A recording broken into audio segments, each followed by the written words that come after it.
ಇಲ್ಲಿ Premaloka sir complete ನಮ್ಮ ಜೀವನವನ್ನು 360 ಡಿಗ್ರೀಸ್ ಯೂ ಟರ್ನ್ ಮಾಡಿದ್ದಾರೆ.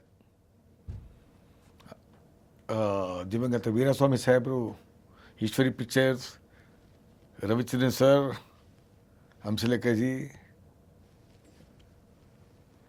ಇದು ಲಹರಿಯ ಮೊದಲ ಚಿತ್ರ, ಈಶ್ವರಿ ಲಹರಿ ಕಾಂಬಿನೇಷನು.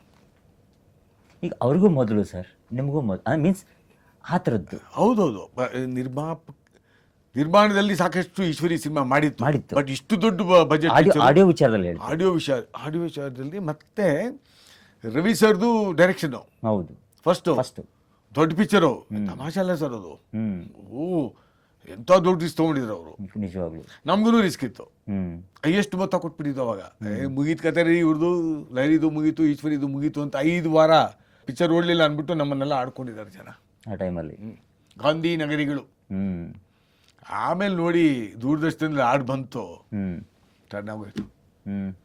ಅದು ಇಡೀ ಜೀವನದ ಲಹರಿ ಸಂಸ್ಥೆ ನಡೆದು ಬಂದ ದಾರಿ ಇವತ್ತಿಗೂ ಏನಿದೆಯಲ್ಲ ಸರ್, 50 ವರ್ಷ ಆಗ್ಬೋದು. ಹೌದು, ನಾವು ಪ್ರೇಮಲೋಕನ ಮರೆಯಂಗಿಲ್ಲ ಸರ್, ಮರೆಯೋದು ಇಲ್ಲ. ನಾವು ನಮ್ಮ ಇಡೀ ಜೀವ ಇರೋ ತನಕ ನಮ್ಮ ನೆಕ್ಸ್ಟ್ ಜನ್ರೇಷನ್ ಎಲ್ಲರಿಗೂ ಪ್ರೇಮಲೋಕದ ಬಗ್ಗೆ ಇತಿಹಾಸ ಹೇಳೇ ಹೋಗಿರ್ತೀವಿ, ಗೊತ್ತೇ ಇರುತ್ತೆ.